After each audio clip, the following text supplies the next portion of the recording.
Graad 7 wiskunde met juffrou Heidenreich.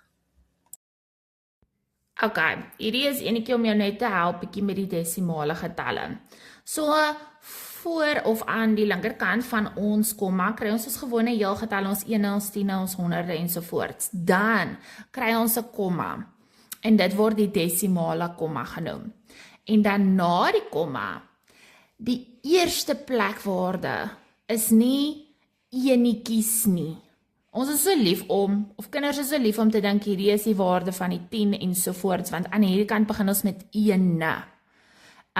So dink dit vir jouself, ons praat nie van enetjies nie, né?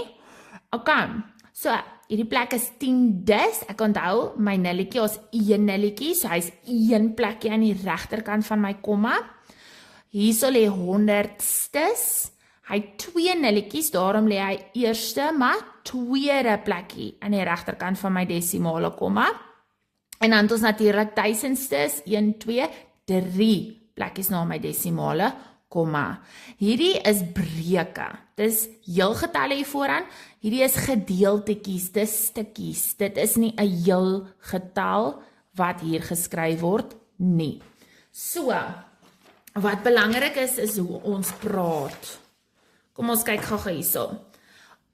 Die verkeerde manier om te praat is 14,71. Sodra ek 71 sê, dan praat ek van die as 'n heelgetal. En dit is nie 'n heelgetal nie, dis 'n breek. So wanneer ons praat, kan ons heelgetal wat links van ons komma is as 'n heelgetal noem.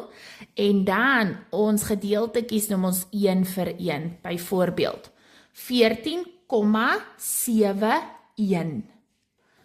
20,415. Ons noem hom net so elkeen apart.